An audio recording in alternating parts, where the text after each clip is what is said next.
Now अगर हम लोग बात करें रिएक्टिव पावर की, तो रिएक्टिव पावर के ऊपर काफ़ी लेक्चर्स ऑलरेडी मैंने ले लिए। अब तक हमने सीखा कि अगर मान लेते हैं कहीं पे लिखा हुआ है +20 kVAR, तो इससे क्या क्या जानकारी ले सकते हैं। तो पहली जानकारी इससे मिल जाएगी, हम एक इंडक्टिव पावर को सप्लाई कर रहे हैं, यानी कि हमारा जो लोड है वो एक इंडक्टर है।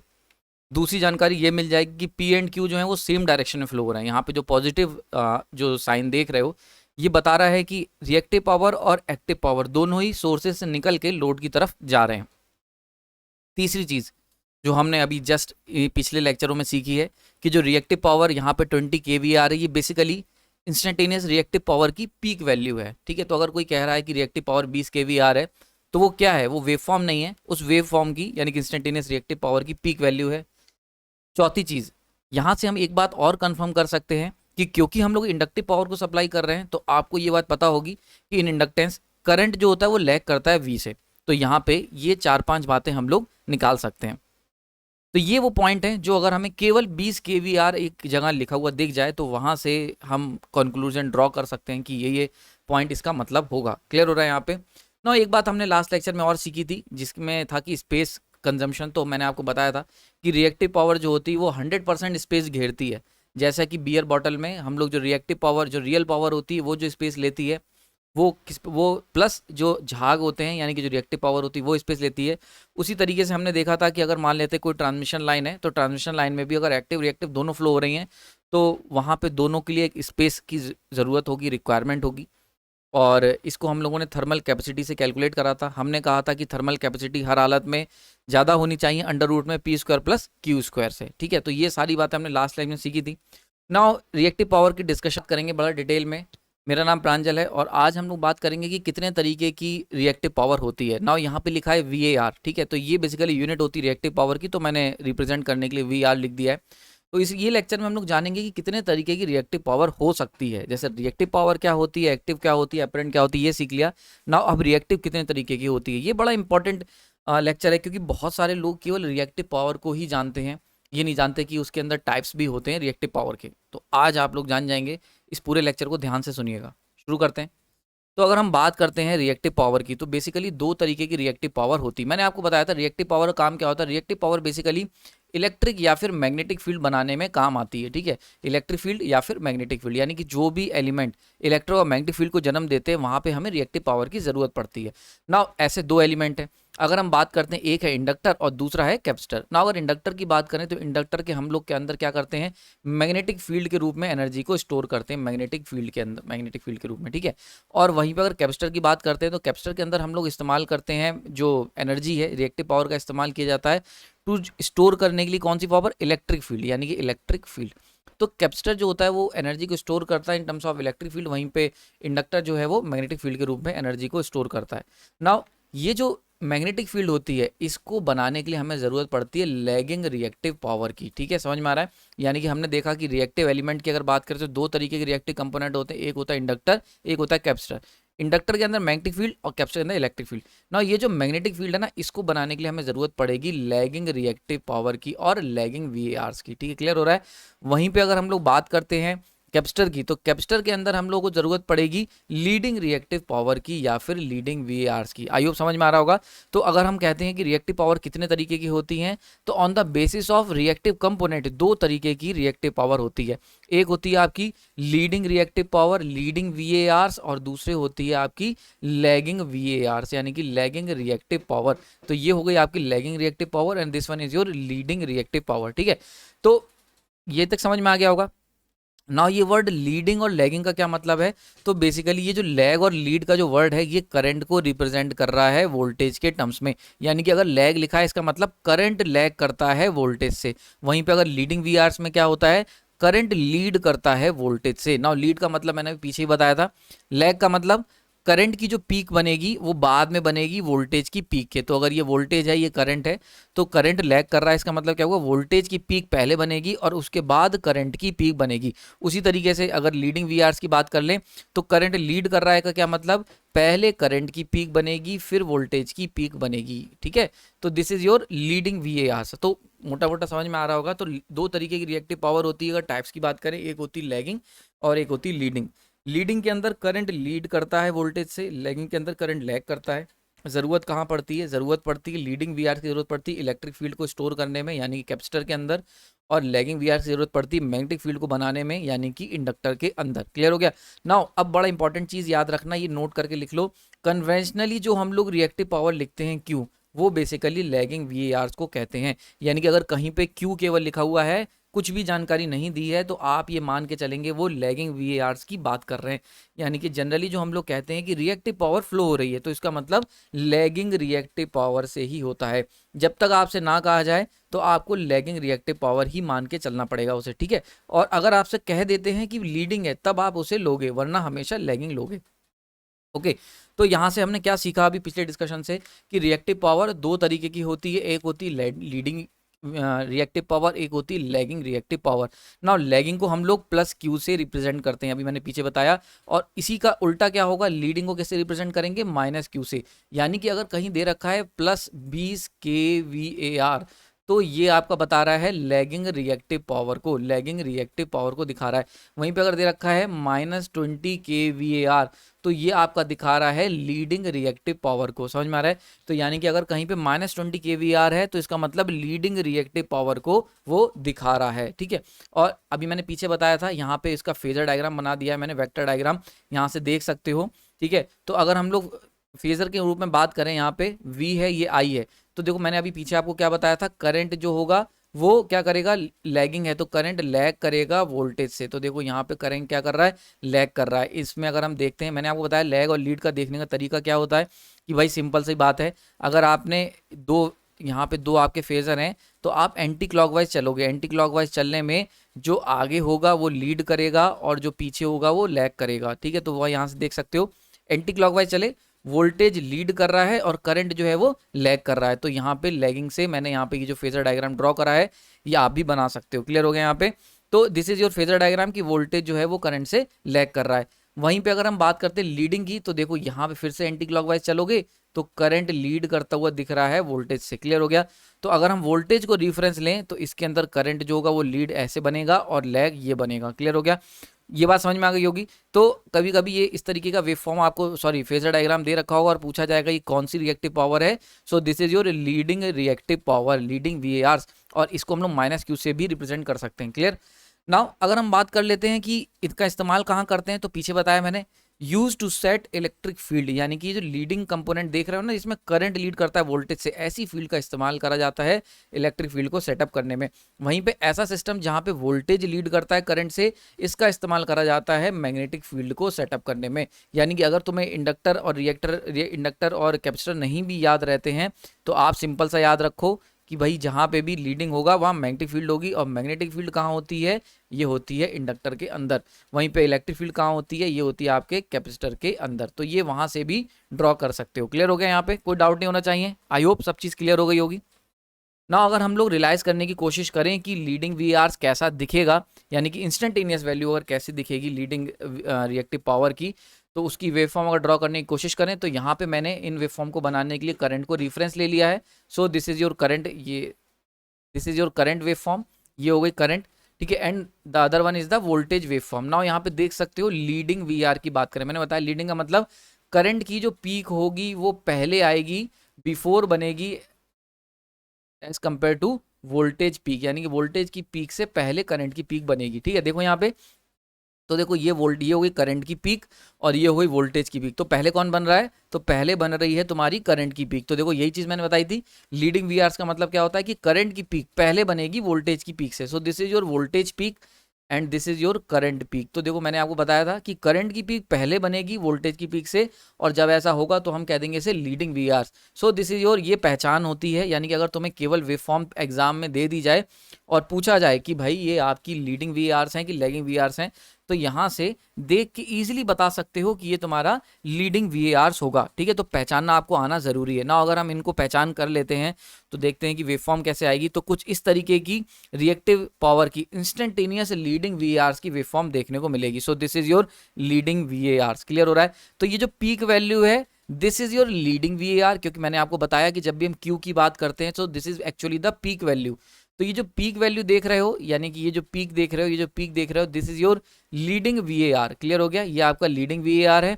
और अगर इस वेव फॉर्म की बात करें तो ये जो वेव फॉर्म आई है ये आई है आपकी इंस्टेंटेनियस लीडिंग रिएक्टिव पावर, यानी कि इंस्टेंटेनियस लीडिंग रिएक्टिव पावर की ये वेव फॉर्म है। यानी कि अगर तुमसे पूछा जाए कि ये जो वेव फॉर्म है ये कौन सी आई है, इंस्टेंटेनियस रिएक्टिव पावर की वेव फॉर्म बनाओ, तो आप ये बनाएंगे।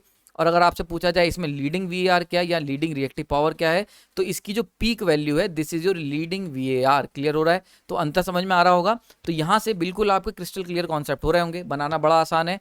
देखो अगर आपको ये वेव फॉर्म बनानी है तो यहाँ से ईजिली वोल्टेज और करंट की मदद से बना सकते हैं। भाई जब भी इनमें से एक भी, देखो ये हम क्या कर रहे हैं, हम इनको मल्टीप्लाई कर रहे हैं। ओके, तो अगर इन दोनों में से कोई एक भी निगेटिव हुआ तो ओवरऑल इंपैक्ट निगेटिव होगा। तो यहाँ पे देख सकते हो this is your negative, sorry this is your positive, यानी करंट पॉजिटिव है पर वोल्टेज निगेटिव है। इन दोनों को एडअप करोगे तो ये वेव फॉर्म निगेटिव में निकल के आएगी। यानी कि इन दो, सॉरी प्रोडक्ट करोगे अगर इन दोनों का, एडअप नहीं प्रोडक्ट। यानी कि हमें क्या करना है, प्रोडक्ट करना है वोल्टेज और करंट का। तो प्लस वी और प्लस आई होगा तब तुम्हें पॉजिटिव क्यू मिलेगा, और माइनस वी माइनस आई होगा तब तुम्हें प्लस क्यू मिलेगा। बाकी सारे टाइम क्या होगा, निगेटिव मिलेगा। तो देखो करंट पॉजिटिव, वोल्टेज भी पॉजिटिव, तो देखो पावर भी पॉजिटिव, रिएक्टिव पावर भी पॉजिटिव। समझ में आ रहा है? तो इस तरीके से इजीली बना सकते हो। क्लियर हो गया यहाँ पे ना। एक बड़ा और इंपॉर्टेंट जानकारी मैंने आपको ये बहुत बार पुराने लेक्चर्स में बताई है, यहाँ से कंफर्म कर सकते हो। अगर हम फ्रिक्वेंसी की बात करें तो देखो ये करंट की जो वेव फॉर्म है वो यहाँ पे कंप्लीट हो रही है। यानी कि करंट की अगर साइकिल की बात करोगे तो 1 साइकिल यहाँ पे कंप्लीट हो रही है, ठीक है। लेकिन अगर reactive power, instantaneous reactive power की बात करोगे तो उसकी साइकिल देखो 1 2, यानी कि इतने ही एरिया में 2 cycle, 2 cycles of Q, instantaneous Q, यानी कि इंस्टेंटेनियस क्यू की 2 साइकिल पूरी हो रही हैं, जबकि करंट की 1 साइकिल पूरी हो रही है, वोल्टेज की 1 साइकिल पूरी हो रही है। सही। तो अगर वोल्टेज और करंट की फ्रिक्वेंसी 50 हर्ट्स है तो ऑब्वियस ही बात है रिएक्टिव पावर की, इंस्टेंटेनियस रिएक्टिव पावर की जो फ्रिक्वेंसी होगी वो कितनी होगी, 100 हर्ट्स हो जाएगी। क्लियर हो रहा है यहाँ पे? तो ये चीज़ भी मैंने यहाँ से प्रूफ कर दी है, पहले भी हम लोग इसको डिस्कस कर चुके हैं ना। आगे चलते हैं ना। ये दूसरी वेव फॉर्म है, यहाँ पे हम लोग बात करेंगे लेगिंग वीआरस की, कि वो वेव फॉर्म में कैसे दिखेगा। फेजर में बड़ा आसानी से मैंने बना दिया था कि ये अगर वोल्टेज है और ये अगर आपका करंट है तो एंटी क्लॉकवाइज जाके देख सकते हो, वोल्टेज लीड कर रहा है करंट से, सो this is your lagging VR. लेकिन अगर क्वेश्चन पेपर में आ जाता है वेव फॉर्म के थ्रू बताना है तो कैसे करना है, तो भाई लैगिंग वीआर, लैगिंग का मतलब क्या होगा, करंट जो है वो लैग कर रहा है वोल्टेज से। इसका क्या मतलब हुआ, इसका मतलब हुआ जो करंट की पीक बनेगी वो after the peak of voltage, यानी कि वोल्टेज की पीक के बाद बनेगी। तो देखो सबसे पहले बन गई वोल्टेज की पीक, अगर वोल्टेज की वेवफॉर्म बनाओगे सो this is your voltage peak, V voltage की पीक हो गई, और यहाँ पे थोड़ा सा छूट गया है, this is your current peak, ये हो गई करंट पीक। तो देखो देख सकते हो वोल्टेज की पीक पहले बनी है, करंट की पीक बाद में बनी है। तो लैगिंग का मतलब बाद में, यानी कि लैगिंग का मतलब क्या हुआ, करंट की जो पीक बनेगी वो बाद में बनेगी वोल्टेज की पीक के, ठीक है। तो ये चीज तो यहाँ बनाई हुई है, वोल्टेज की पीक पहले आ गई और करंट की पीक बाद में आ गई। सो यहाँ से पहचान के बता सकते हो ये क्या है, ये आपकी है lagging reactive power. Lagging reactive power है यहाँ पे जिसकी हम लोग बात कर रहे हैं। और अगर हम lagging, instantaneous lagging reactive power की वेवफॉर्म बनाने की कोशिश करेंगे तो ये कुछ इस तरीके की निकल के आएगी। This is your instantaneous lagging reactive power. यानी कि अगर हम इसकी वेवफॉर्म की बात करें, वेवफॉर्म, ये एक मिनट रुको, हाँ वेवफॉर्म की अगर बात कर लें तो ये जो वेवफॉर्म होगी ये होगी तुम्हारी इंस्टेंटेनियस लैगिंग वीएआर की वेवफॉर्म हो गई रिएक्टिव पावर की। क्लियर हो गया यहाँ पे इंस्टेंटेनियस। नाउ अगर हम बात करें, अगर आपसे पूछा जाए लैगिंग रिएक्टिव पावर कितनी हुई इसके अंदर, ये वेवफॉर्म तो देखो मैं कह रहा हूँ इंस्टेंटेनियस लैगिंग वीआर की तो वेवफॉर्म तुमने बना दी, पर अगर आपसे पूछता है कि लैगिंग वीआर कितना हुआ, लैगिंग रिएक्टिव पावर कितनी हुई, सो this is your peak value. यानी कि जो पीक वैल्यू होगी इस वेवफॉर्म की, ये जो होगी ये होगी आपकी लैगिंग वीएआर। यानी कि जो पीक वैल्यू होगी इंस्टेंटेनियस लैगिंग रिएक्टिव पावर की वो तुम्हारी लैगिंग रिएक्टिव पावर होगी। क्लियर हो गया यहाँ पे? सो यहाँ से हम देख सकते हैं बड़े आसानी से ये वेव फॉर्म भी वैसे ही बनेगी। भाई हमें क्या करना है, जो पॉजिटिव वी और पॉजिटिव आई को अगर प्रोडक्ट, जब भी ये दोनों होंगे तो प्लस क्यू देखने को मिलेगा, या फिर माइनस वी और माइनस आई, बाकी सारी सिचुएशन में नेगेटिव वैल्यू देखने को मिलेगी। अगेन हेयर वोल्टेज की फ्रिक्वेंसी 50 हर्ट्ज, करंट की फ्रिक्वेंसी 50 हर्ट्ज, और ये यहाँ पे देख सकते हो जितनी देर में एक साइकिल करंट की कंप्लीट हुई है उतनी देर में 2 साइकिलें कंप्लीट हो गई हैं, एक साइकिल और 2 साइकिल इंस्टेंटेनियस रिएक्टिव पावर की। यानी अगर पूछा जाए इंस्टेंटेनियस लैगिंग वीएआर की कितनी फ्रिक्वेंसी है, so this is 2 times the supply frequency and it is equal to the 100 hertz. Clear हो रहा है यहाँ पे? तो ये सारी चीजें आपको मैं लेके चल रहा हूँ, सब कुछ लिंक करके चला रहा हूँ, कोई भी चीज़ रटने की ज़रूरत नहीं पड़ेगी अगर आप ये सीरीज़ मेरी फॉलो कर रहे हैं, और सारे कॉन्सेप्ट आपके पॉइंट टू पॉइंट कनेक्ट होके आगे बढ़ते रहेंगे। ओके, नाउ आगे चलते हैं। नाउ अगर हम लोग बात करें अगेन की लैगिंग और लीडिंग रिएक्टिव वीआरस को कैसे पहचानोगे, ये एक बड़ा इंपॉर्टेंट क्वेश्चन हो जाता है। एक तरीका तो मैंने भी पीछे बताया कि आपको करंट और वोल्टेज की पीक वैल्यू है, ठीक है। अभी पीछे हमने देखा कि एक तरीका तो सिंपल सा ये है कि अगर हम बात करें कि करंट की जो पीक आ रही है, करंट की पीक, अगर उसके बाद वोल्टेज की पीक आ रही है तो ये हो गई तुम्हारी लीडिंग वीएआर।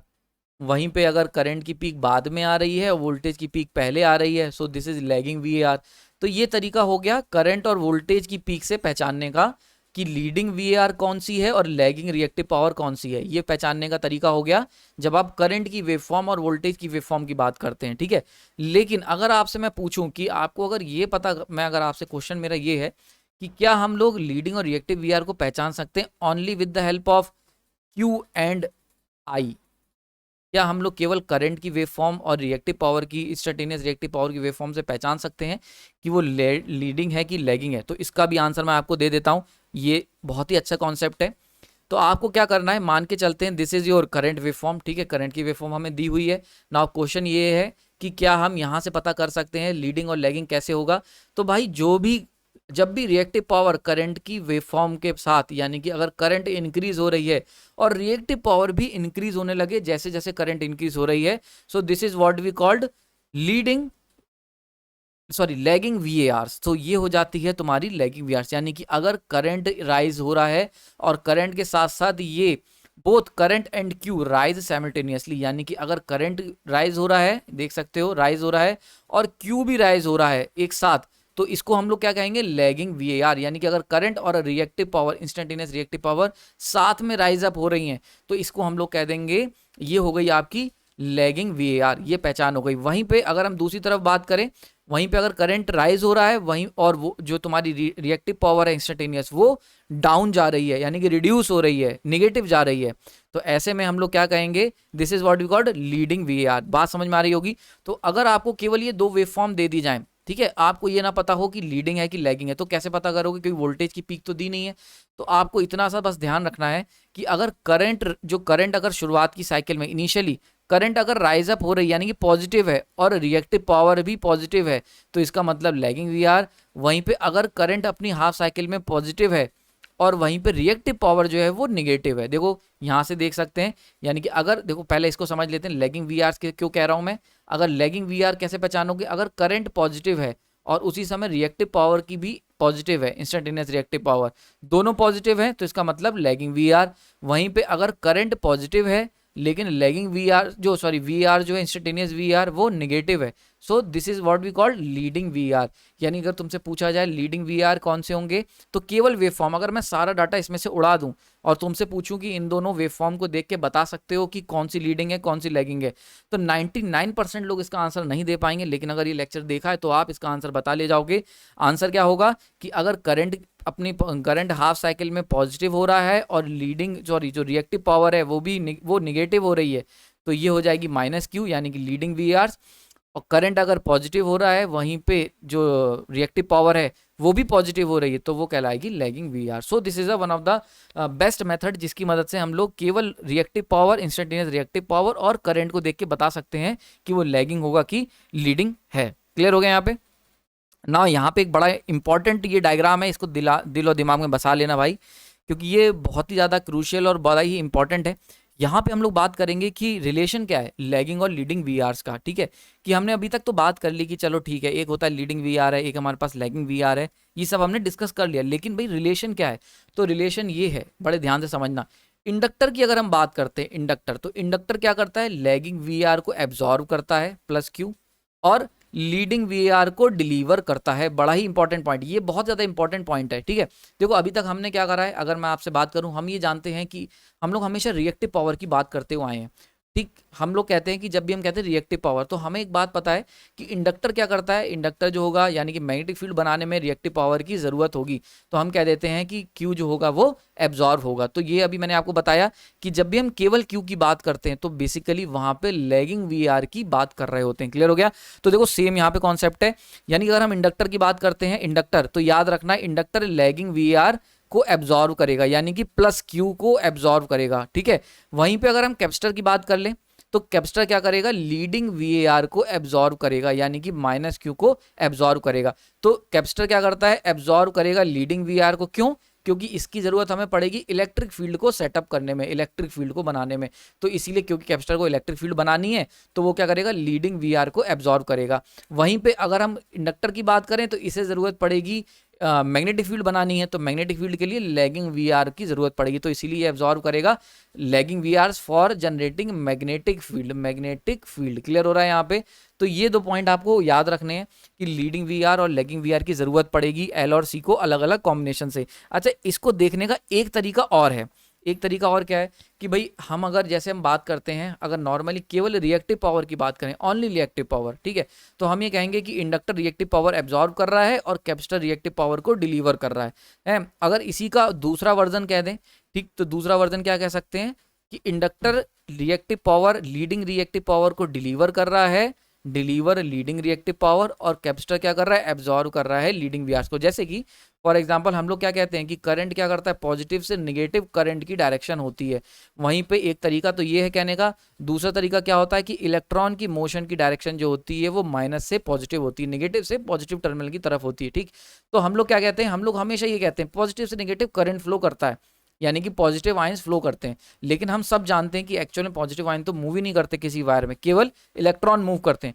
तो बेसिकली हम लोग क्या कहते हैं, एक ही तरीका है कहने का, यानी कि या तो तुम प्लस क्यू की टर्म्स में बात कर लो या फिर माइनस क्यू की टर्म्स में बात कर लो, बात एक ही है। क्लियर हो रहा है यहाँ पे। तो इसके लिए मैं और लगा देता हूं बीच में। तो अगर आपसे कहा जा रहा है इंडक्टर और कैपेसिटर को अगर हम प्लस क्यू के टर्म्स में बात करें तो हम कह देंगे प्लस क्यू कैपेसिटर से निकल रही है और इंडक्टर में जा रही है, यानी कि कैपेसिटर क्या करेगा, लैगिंग वीआर देगा और इंडक्टर एब्जॉर्व करेगा। वहीं पे अगर हम यही चीज माइनस क्यू के टर्म्स में कहना चाहें, लीडिंग रिएक्टिव पावर के टर्म्स, तो हम कह सकते हैं इंडक्टर लीडिंग रिएक्टिव पावर देगा और capacitor leading reactive power absorb करेगा। क्लियर हो रहा है यहाँ पे। So this is the whole concept. Clear हो गया यहाँ पे, किसी भी तरीके का डाउट नहीं होना चाहिए। नाउ तो अब हमने क्या सीखा कि इंडक्टर अगर है, इंडक्टर के पास मैग्नेटिक फील्ड है और एक कैपेसिटर है जिसको इलेक्ट्रिक फील्ड बनानी है। तो इंडक्टर अगर हम बात करते हैं तो कैपेसिटर क्या करेगा, कैपेसिटर लैगिंग वीआर देगा इंडक्टर को, यानी कि कैपेसिटर जो होगा वो प्लस क्यू सप्लाई करेगा और इंडक्टर प्लस क्यू को एब्जॉर्व करेगा, ठीक है, लैगिंग वीआर। इसी को अगर हम दूसरे वर्जन में कहें तो हम ये भी कह सकते हैं कि इंडक्टर क्या कर रहा है, माइनस क्यू दे रहा है और कैपेसिटर क्या कर रहा है, माइनस क्यू को एब्जॉर्व कर रहा है। ये अपने दिलो दिमाग में याद रखना है। ये डायग्राम ये वाला और जो पीछे मैंने बताया लगभग एक ही है, तो ये आपको बहुत अच्छे से एकदम बिल्कुल बैठा के याद रखने, क्योंकि इसका बड़ा ही इस्तेमाल होगा अभी आने वाले लेक्चर्स में। यानी कि जब भी हम रिएक्टिव पावर कंपनसेशन की बात करेंगे पावर सिस्टम के अंदर, तो जब भी हम रिएक्टिव पावर को कंपनसेट करने की बात करते हैं या हम ये कहते हैं कि रिएक्टिव पावर को हमें बढ़ाना है या कम करना है सिस्टम के अंदर, तो ये दोनों कंपोनेंट का मैं बहुत इस्तेमाल करने वाला हूँ, ठीक। तो यहाँ से ये चीज़ें क्लियर हो जानी चाहिए। क्लियर हो गया। तो यही चीज़ मैंने यहाँ नीचे लाइन में लिखी भी है कि पावर सिस्टम में एल और सी का इस्तेमाल करा जाता है काउंटर करने के लिए एक दूसरे को, इसीलिए हम लोग कंपनसेशन में एल एंड सी का इस्तेमाल करते हैं, ठीक। नाउ अगर हम लोग बात करते हैं कंक्लूजन की, तो हमने क्या सीखा, यानी कि अब तक जो भी मैंने आपको बताया, हमने दो तरीके की रिएक्टिव पावर सीखी, एक होती है लीडिंग रिएक्टिव पावर, एक होती है लैगिंग रिएक्टिव पावर। तो अगर हम केवल हमने जनरली हम कहते क्या है, हम कहते हैं कि अगर क्यू की बात करें तो दो तरीके के निकल के, एक प्लस क्यू एक माइनस क्यू। माइनस क्यू का मतलब था लीडिंग वीएआर और प्लस क्यू का मतलब था लैगिंग वीएआर, ठीक है। तो मैंने आपको एक चीज़ और बताई, जब भी हम बात करते हैं लैगिंग वीएआर की तो हमेशा उसे क्यू के रूप में, यानी कि अगर हम कहीं क्यू लिखा हुआ है तो लैगिंग वीआर होता है, तो हम लोग आगे का डिस्कशन क्यू में ही बढ़ाएंगे। इसीलिए आपको पावर सिस्टम में हर जगह क्यू ही दिखेगा। लीडिंग रिएक्टिव पावर की बात बहुत कम जगह करी जाती है लीडिंग वीआर्स की, ठीक है, क्योंकि ये जस्ट उल्टा होता है। जैसे कि फॉर एग्जांपल हम लोग कहते हैं करंट की डायरेक्शन, इलेक्ट्रिकल सर्किट जो होते हैं हम लोग कहते हैं कि करंट जो होता है वो पॉजिटिव से नेगेटिव फ्लो करता है और इलेक्ट्रॉन का मोशन जो होता है वो नेगेटिव से पॉजिटिव होता है। लेकिन पूरे इलेक्ट्रिकल इंजीनियरिंग में हमेशा हम लोग करंट की डायरेक्शन की ही बात करते हैं, कभी भी इलेक्ट्रॉन की मोशन की डायरेक्शन की बात नहीं करते। हम लोग जब भी निकालते हैं तो हम करंट की वैल्यू निकालते हैं, ये नहीं बताते कि भाई इलेक्ट्रॉन की मोशन किधर है, क्योंकि वो अंडरस्टूड है। उसी तरीके से पूरे सिस्टम में इलेक्ट्रिकल इंजीनियरिंग में हम लोग क्यू की बात करेंगे, यानी कि लैगिंग वीएआर की बात करेंगे। लीडिंग वीएआर की बात बहुत ही कम जगह की जाती है।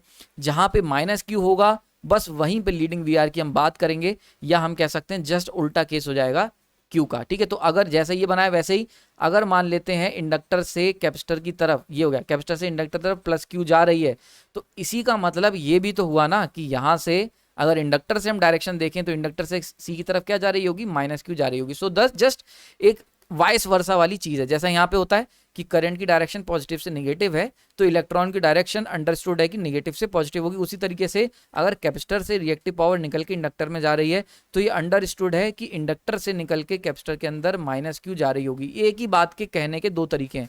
ठीक है, तो हम लोग प्लस क्यू लेके चलेंगे। तो हमने क्या सीखा कि कहीं पे भी अगर इंडक्टर होगा और या फिर कैपेसिटर होगा, अगर कैपेसिटर इंडक्टर ये दो रिएक्टिव कंपोनेंट है, अगर इंडक्टर लोगे तो इंडक्टर क्यू को एब्जॉर्ब करेगा और कैपेसिटर लोगे तो ये रिएक्टिव पावर को डिलीवर करेगा। समझ में आ रहा है? तो इंडक्टर का हमेशा इस्तेमाल करेंगे रिएक्टिव पावर को एब्जॉर्ब करवाने के लिए और कैपेसिटर का इस्तेमाल करेंगे रिएक्टिव पावर को डिलीवर करने के लिए। क्लियर हो रहा है यहाँ पे? तो हम लोग यही लेके चलेंगे आगे तक। समझ में आ रहा है? ठीक, तो ये एब्जॉर्व करेगा और ये डिलीवर करेगा, यानी कि कभी भी पूरे इलेक्ट्रिकल इंजीनियरिंग में हम इंडक्टर को एज रिएक्टिव पावर एब्जॉर्बर देखेंगे। वहीं पे पूरे इलेक्ट्रिकल इंजीनियरिंग में पावर सिस्टम में हम लोग कैपेसिटर को रिएक्टिव पावर डिलीवर समझेंगे, सप्लायर इसको ट्रीट करेंगे। ठीक है, लीडिंग रिएक्टिव पावर की बात नहीं करेंगे, लैगिंग रिएक्टिव पावर में ही पूरा सिस्टम आगे का समझेंगे। समझ में आ गई होगी? तो यहाँ पे इतनी चीज क्लियर हो गई ना। अगर हम बात करते हैं कौन कौन से एग्जाम्पल हो सकते हैं, तो लैगिंग पावर एब्जॉर्वर, अगर हम लैगिंग रिएक्टिव पावर एब्जॉर्वर की बात करें तो मोटर्स सबसे बड़ा एग्जांपल है। मोटर्स यानी कि लैगिंग रिएक्टिव पावर के एब्जॉर्वर कौन, यानी कि इंडक्टर ना। इंडक्टर यानी कि हम कह सकते हैं कॉइलिंग। कॉइलिंग कहाँ कहाँ होती है, तो सबसे प्राइम एग्जांपल है इलेक्ट्रिकल मोटर्स में, जैसे कि मिक्सी हो गई, एसी हो गया, वाटर पंप हो गया, फैंस हो गए, इन सब के अंदर कॉइलिंग देखने को मिलती है। कॉइलिंग मतलब इंडक्टर, इंडक्टर मतलब लैगिंग पावर को एब्जॉर्ब करने वाला। वहीं पे अगर हम बात करते हैं लैगिंग पावर सप्लायर की, तो सप्लायर होते हैं कैपेसिटर। अब ये कहाँ देखने को मिलते हैं, तो ये देखने को मिलते हैं कंडेंसर में, यानी कि इलेक्ट्रिकल पावर सिस्टम में जहां पर भी इलेक्ट्रिक फील्ड का इस्तेमाल करा जाएगा, इलेक्ट्रिक फील्ड होगी, जिस भी एलिमेंट के अंदर इलेक्ट्रिक फील्ड पाई जाएगी वो लैगिंग वीआर को सप्लाई कर सकता है, यानी कि क्यू को सप्लाई करेगा। तो ऐसे कौन कौन से हैं, ऐसे हो गए कंडेंसर, पंखे का कंडेंसर हो गया, या फिर कैपेसिटर बैंक का इस्तेमाल कर सकते हैं पावर सिस्टम के अंदर। सिंक्रोनस कंडेंसर का इस्तेमाल करा जाता है पावर सिस्टम के अंदर रिएक्टिव पावर को सप्लाई करने के लिए। तो रिएक्टिव पावर अगर सप्लायर की बात करें तो वो सारी जगह है जहां पे रिएक्टिव पावर, यानी कि जहां पे आपको कह सकता हूं मैं कि इलेक्ट्रिक फील्ड देखने को मिलेगी, वहां पे आपको ये सारी फीचर्स देखने को मिलेंगे। आगे चलते हैं, आगे हम लोग बात करेंगे नेक्स्ट लेक्चर के अंदर, जिसके अंदर मैं आपको बताऊंगा इससे जुड़ी हुई कुछ और खास बातें आपको सीखने को मिलेंगी। सबसे पहले अगर मैं इस लेक्चर को कंक्लूड करूं तो हमने पूरा रिएक्टिव पावर को समझा। पुराने लेक्चर में हमने देखा कितने तरीके की हो सकती है। देन इस लेक्चर के अंदर मैंने आपको बताया दो तरीके की रिएक्टिव पावर होती है, एक लीडिंग और एक लैगिंग। लीडिंग रिएक्टिव पावर क्या होती है, कैसे पहचानोगे, और कौन लीडिंग रिएक्टिव पावर को एब्जॉर्व करता है और कौन डिलीवर करता है, ये सारा देखा। ऐसी लैगिंग रिएक्टिव पावर देखी। तो मोटा मोटा कंक्लूजन में निकाला कि इंडक्टर जो होगा वो रिएक्टिव पावर, यानी कि lagging reactive power means reactive power. तो लैगिंग रिएक्टिव पावर अगर इंडक्टर की बात करें तो लैगिंग पावर, वो तुम्हें जो एक लाइन याद रख के ले जानी है इस पूरे लेक्चर से, वो ये याद रख के ले जानी है कि इंडक्टर लैगिंग रिएक्टिव पावर को एब्जॉर्व करेगा और लीडिंग पावर को डिलीवर करेगा। वहीं पे कैपेसिटर लैगिंग रिएक्टिव पावर को डिलीवर करेगा और लीडिंग को एब्जॉर्व करेगा। क्लियर हो गया यहाँ पे? अगर आपके मन में कोई डाउट है तो कमेंट सेक्शन में बता सकते हैं। लेक्चर पसंद आए तो लाइक कर सकते हैं। किसी भी तरीके का अगर पूरे लेक्चर में कोई भी पॉइंट आपको लगता है कि वो नहीं समझ आया तो मुझे ज़रूर बताएं। आपका कमेंट देख के बहुत अच्छा लगता है। आपने अपना कीमती समय दिया, उसके लिए धन्यवाद।